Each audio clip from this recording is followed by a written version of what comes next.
সরকারকে পদত্যাগের এক দফা দাবি, বৈষম্য বিরোধী ছাত্র আন্দোলনের ডাক।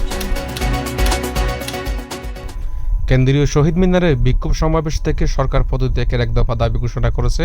কোটা সংস্কারকে কেন্দ্র করে গড়ে ওঠা বৈষম্য বিরোধী ছাত্র আন্দোলন।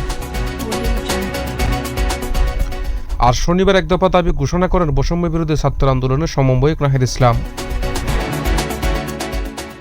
অসহযোগ আন্দোলন সফল করতে ছাত্র জনতার নির্দেশ পাঠ করেন বৈষম্য বিরোধী ছাত্র আন্দোলনের অন্যতম সমন্বয়ক আসিফ মাহমুদ।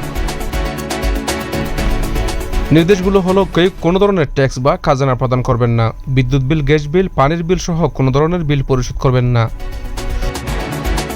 সকল ধরনের সরকারি বেসরকারি প্রতিষ্ঠান, অফিস আদালত ও কলকারখানা বন্ধ থাকবে। আপনারা কেউ অফিসে যাবেন না, মাস শেষে বেতন তুলবেন। শিক্ষা প্রতিষ্ঠানসমূহের কার্যক্রম বন্ধ থাকবে। প্রবাসীরা ব্যাংকিং চ্যানেলে কোনো ধরনের রেমিটেন্স দেশে পাঠাবেন না। সকল ধরনের সরকারি সভা সেমিনার আয়োজন বর্জন করবেন। বন্দরে কর্মীরা কাজে যোগ দিবেন না, কোনো ধরনের পণ্য খালাস করবেন না।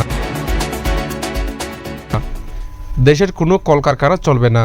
গার্মেন্টস কর্মী ভাই বোনেরা কাজে যাবেন না, গণপরিবহন বন্ধ থাকবে।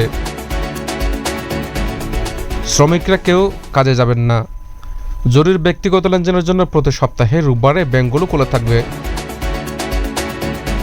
পুলিশ সদস্যরা রুটিন ব্যতীত কোনো ধরনের প্রোটোকল ডিউটি, রয়ার ডিউটি, প্রোটেস্ট ডিউটিতে যাবেন না। শুধুমাত্র থানা পুলিশ নিয়মিত রুটিন ওয়ার্ক করবে। দেশ থেকে যেন একটি টাকাও পাচার না হয়। সকল অফশোর ট্রানজাকশন বন্ধ থাকবে।